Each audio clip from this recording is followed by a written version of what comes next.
Tu prends ton petit déjeuner chez toi et tu salues les passagers d'un avion qui passe devant ta fenêtre. Tu vis au 739e étage du X-Seed 4000. C'est une ville entière contenue dans un immense gratte-ciel.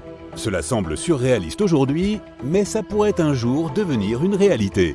Voyons ce dont on aurait besoin pour que ça se produise. Mais d'abord, parcourons la liste des constructions qui ont été un jour les plus hautes du monde. La grande pyramide de Gizeh, qui mesurait à l'origine 146 mètres, est restée pendant plus de 3800 ans la plus haute structure jamais construite par les humains. La cathédrale de Lincoln n'a ravi ce titre à la Grande Pyramide qu'en 1311, avec une différence de seulement 30 cm. Ensuite, le Washington Monument est devenu le nouveau champion. Puis, comme on commençait à utiliser de plus en plus l'acier, la Tour Eiffel est devenue la construction la plus haute du monde. Puis, ça a été le tour de l'Empire State Building. Il n'a pas gardé le titre longtemps, car de plus en plus de gratte-ciel ont été construits dans le monde. Avançons rapidement jusqu'à l'actuel détenteur du record, le Burj Khalifa.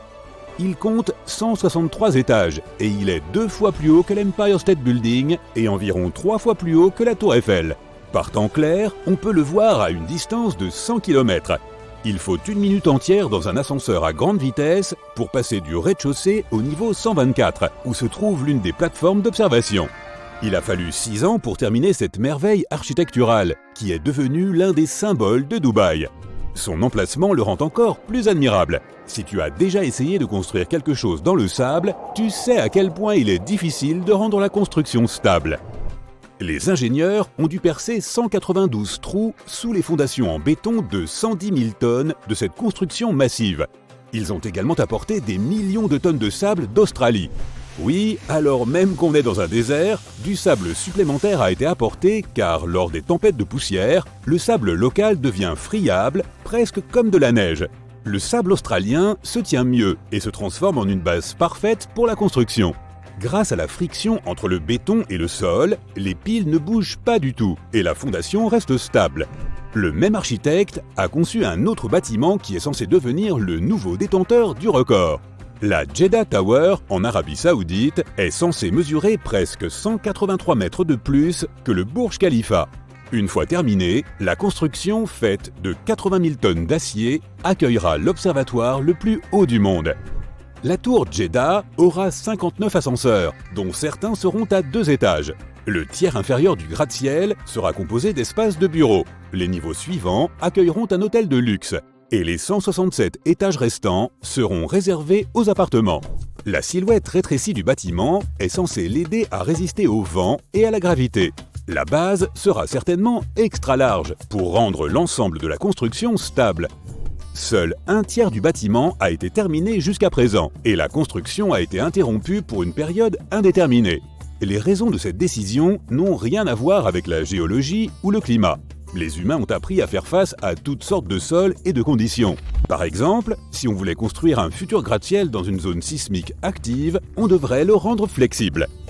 Les piles peuvent supporter le poids du bâtiment, mais le socle en béton devra reposer sur d'énormes ressorts.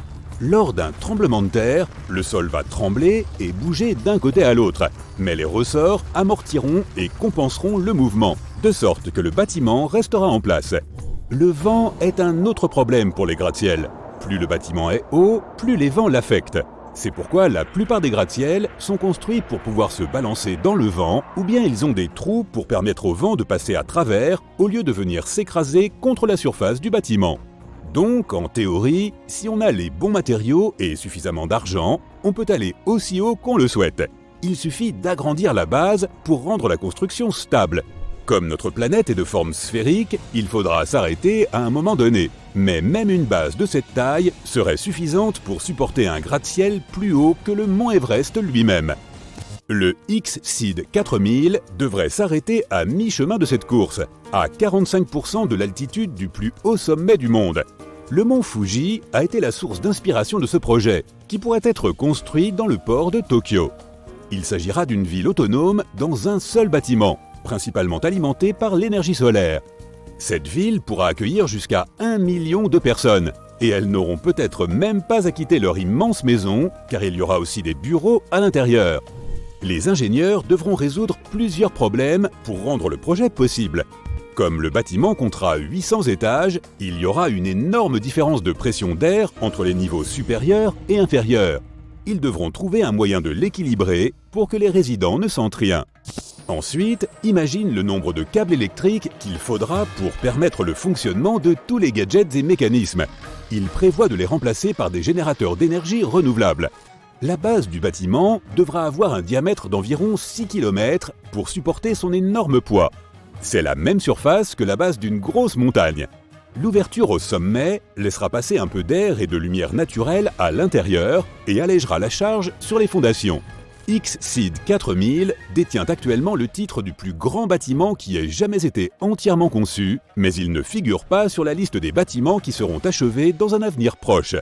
Les ingénieurs n'excluent pas qu'avec de nouveaux matériaux et des innovations en matière de conception, ce soit techniquement possible, mais cela coûterait beaucoup d'argent.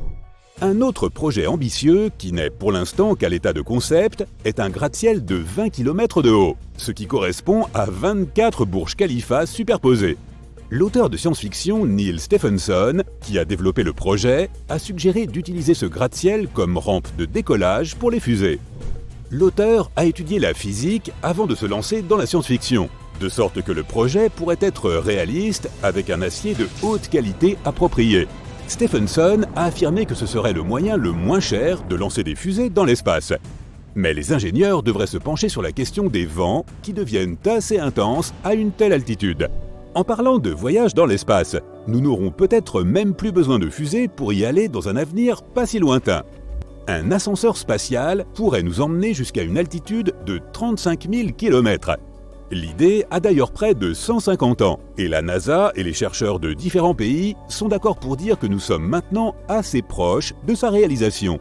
Certaines entreprises affirment pouvoir en construire un d'ici 2045. La première grande étape vers cet objectif est de tester comment un ascenseur se comporterait dans l'espace. Il s'agira d'une expérience unique et un mini-ascenseur utilisé à cette occasion sera un prototype du futur grand projet. Les scientifiques essaient de trouver le bon matériau pour remplacer le câble ordinaire. Il devrait s'étendre sur des dizaines de milliers de kilomètres et serait trop lourd pour la future construction. Il semblerait qu'un matériau ultra résistant, le graphène, pourrait faire l'affaire.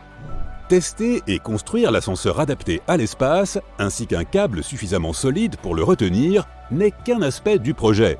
Un autre problème est celui des débris spatiaux, ces morceaux de fusées et de vaisseaux spatiaux en orbite autour de la Terre qui pourraient endommager la construction s'ils tombent dessus. Mais comme de nombreux esprits brillants travaillent à résoudre ce problème, nous pouvons être optimistes et attendre le premier lancement dans quelques années. Cela ouvrira une toute nouvelle ère de l'exploration spatiale, car pour aller là-haut, il suffira désormais d'appuyer sur un simple bouton.